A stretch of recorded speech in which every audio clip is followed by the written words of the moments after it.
So last weekend, I was away at a wedding, and when I am the pastor at a wedding, I take great pride in one particular thing. I always talk to the photographer in advance to make sure that when the couple have their kiss, I am completely out of the way. Because nobody wants a wedding photo with my head sort of towering over them as they're kissing, right? So usually there is plenty of room for me to step to the side when we get to that moment so they can capture that particular moment. But this weekend, getting out of the way was a little bit more complicated because there was this large flower archway. I mean, so big that I actually fit underneath it. And so when the wedding started, I realized that I was sort of stuck because the couple was right in front of me, so I couldn't sort of move forward, and I had this wall of flowers right next to me. So the only thing I could do was to actually walk backwards several steps and then hide behind the flowers when this particular moment happened. And so that's what I did, which is fine. But then, after that, I had to come back out and do the whole, it is my pleasure to introduce to you for the first time as a married couple, blah, blah, blah. And then the music is supposed to start, and they are supposed to walk down the aisle, and everybody claps, right? That's how it's supposed to go. But instead, they took one step forward and turned and kissed again, at which point I was like a deer caught in headlights. I was like trying to get out of the way, but I couldn't get out of the way because there was no room. And so I had to say to them afterwards, listen, like when you get those photos, you might want to ask your photographer if you can digitally remove me from those pictures, because I'm pretty sure my head is like right in between the two of you.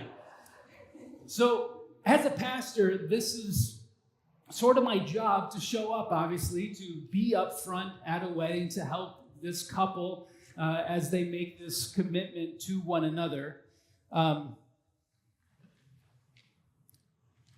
But it's also my job to get out of the way, right? Like, it's not about me. Like, this is for them and for their family and for their friends.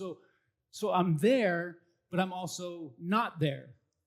So Jewish mystics a long time ago thought about the act of creation as something similar to this. They started with the question, if God is everywhere, then how is there any room for us or for anything in all of creation other than God? And the answer they proposed was that God had to take a step back or to the side or whichever direction God would move. That God would become smaller somehow to create space for us for the rest of creation. So the image that they sometimes used to explain this was somewhat comical, because they would say that God took in a deep breath, which created room where God could then create the heavens and the earth and humanity and everything in it, right?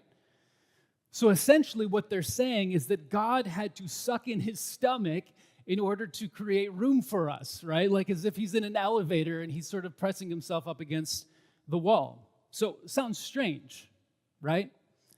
Well, this is clearly not a scientific explanation of how the universe was created, but it's more of a discussion about the nature of God's character. And for us, when it comes to how relationships work and how society works, there is something really beautiful about this image. Relationships, as you might know, require being present, like showing up, while at the same time giving room for the other person to also show up.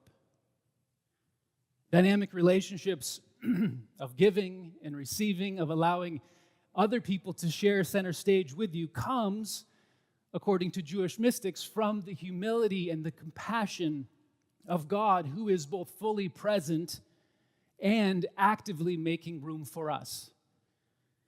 The origins of this conversation comes from Exodus chapter 40, the end of the book of Exodus, verse 34, where we are told that the glory of the Lord filled the tabernacle. But Moses was not able to enter the tent because the glory of the Lord filled the tabernacle. So you see why they're wondering if, like, God is everywhere, how can we fit in?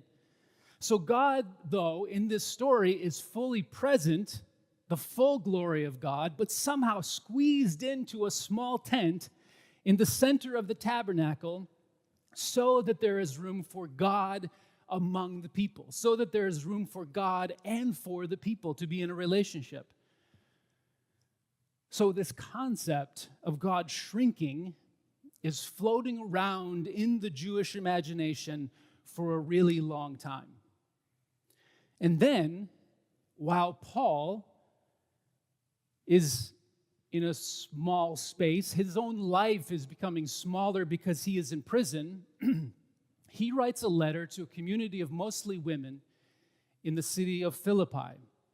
And using Jesus as an example, he says in Philippians chapter 2, starting in verse 5, "In your relationships with one another, have the same mindset as Christ Jesus." And by mindset, he defines this earlier as having the same love, having the same unity, having the same way of thinking about relationships and community. So, have the same mindset as Jesus, who, being in very nature God, did not consider equality with God as something to be exploited. God, in Jesus, did not seek at all costs to take up all the space. Unlike, in that time, the emperor of Rome, who exploited his power and his privilege and his wealth at every opportunity. Verse 7, "Rather, Jesus emptied himself, becoming smaller, taking the very nature of a servant or a slave, being made in human likeness, and being found in the appearance as a person. He humbled himself." Do you hear it? Paul is reaching back into Jewish mysticism to explain how God in Jesus is present, creating space for us. Jesus, in his very nature as God, who can take up all the space, is stepping back or to the side. And specifically, Jesus humbled himself, becoming like a servant or a slave, meaning that he's creating room for those who are also servants and slaves. He's creating space for those who typically do not have space in society. He's creating room for those who are vulnerable. He's creating room for those who are exploited. His presence is bringing attention to those who are in need. So in society and politics today, some of our biggest problems come essentially from any group taking up all the space and leaving no room for anyone who might be different. All of the isms and phobias and injustices come from this lack of love and humility. Racism, sexism, homophobia, transphobia, ableism, economic injustice, anti-Semitism, Islamophobia, fear of the outsider, xenophobia. These are all contrary to the very nature of God and the example set for us by Jesus, who welcomes everyone, who creates space for everyone. Which raises a question that I'm a little confused about when I read Paul. Earlier in Philippians 2:4, Paul is giving advice about humility and love, and he says this in particular: "Let each of you look not to your own interests, but to the interests of others." Okay, that's something related to humility and love, right? Other translations, however, say, "Consider others more valuable than yourselves." Okay, so that may be an important message for somebody who's taking up all the space. And I wonder, who exactly is Paul talking to? Is he talking to himself, who, as a citizen of Rome and a spiritual leader, has enjoyed more power and privilege than most? Or is he talking to this community of women and slaves who have been told their entire lives that they're not as valuable as everyone else? It doesn't seem like this message is as important for everyone equally. And this is actually one of the struggles that I have as a preacher. Sharing my experience can be valuable, but I have to be really careful because what I hear God saying may not be the thing that you all need to hear. As I'm walking through life, I might need to hear, duck, you're about to run into the top of that door. But for anyone shorter than me, that's probably not what you need to hear, right? So I think Paul is starting from his experience and what he might be hearing God say to him. But as he keeps praying and writing, he realizes that what is good for him may not be entirely good for everyone.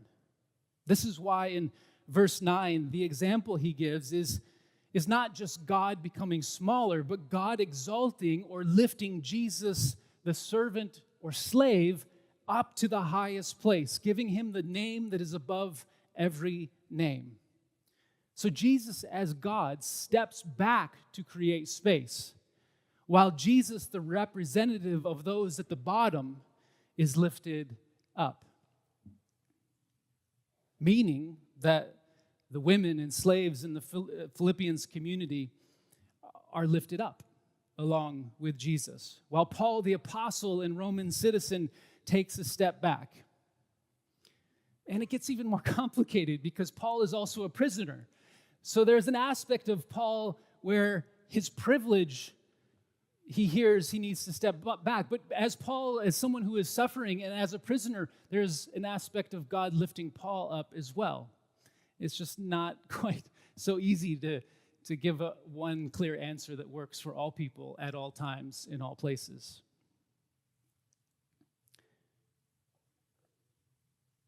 God is present, fully present, creating space for others. So, how are we supposed to figure this out? The balance between being fully present and true to ourselves while also creating space for others, it's really difficult to figure out. In a room, for example, with powerful people, what does it look like to have the courage to speak up for ourselves and offer our unique perspective? Maybe if that perspective isn't actively wanted. Or in the same room, what does it look like to take a step back and to create space for that person who is overlooked and not paid attention to?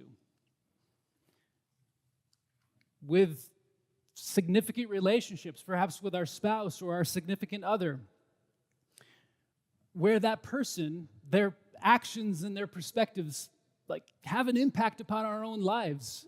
So we're really invested in this. How can we be honest but also humble enough to realize that maybe I'm wrong?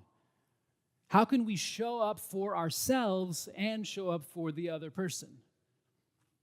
I know that as a parent, that my own interests and my own expectations can suck all of the oxygen out of the room when it comes to our kids. With our first child especially, I had read all the books, and I knew all the things, but intuitively, I still assumed that this person would be a mini me, that what they wanted to do and who they would be exactly who I am and what I would want to do, right? So I signed our son up for basketball camp because, well, I wanted to go to basketball camp.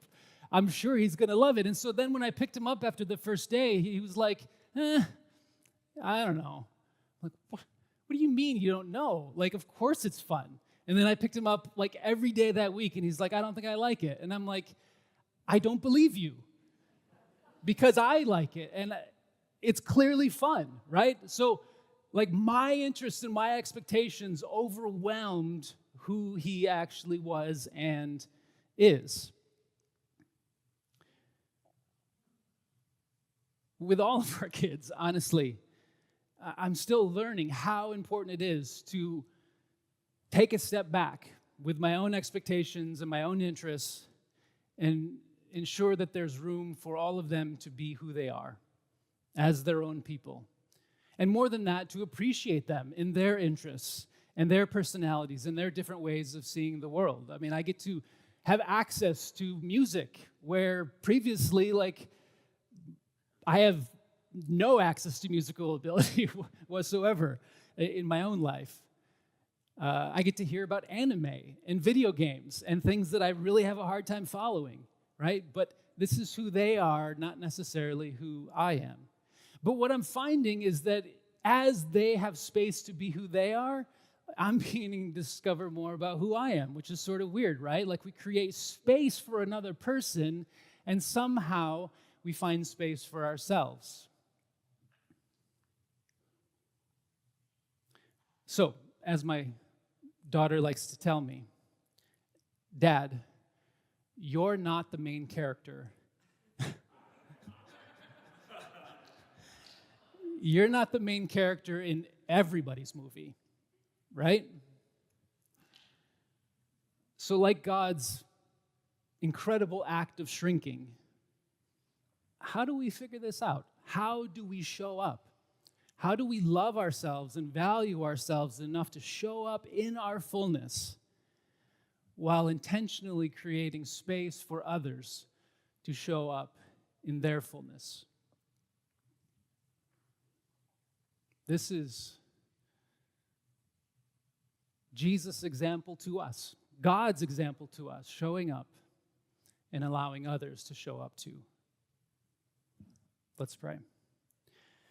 Gracious God, as we follow your example, help us to be present in this world with humility, with compassion, and with love.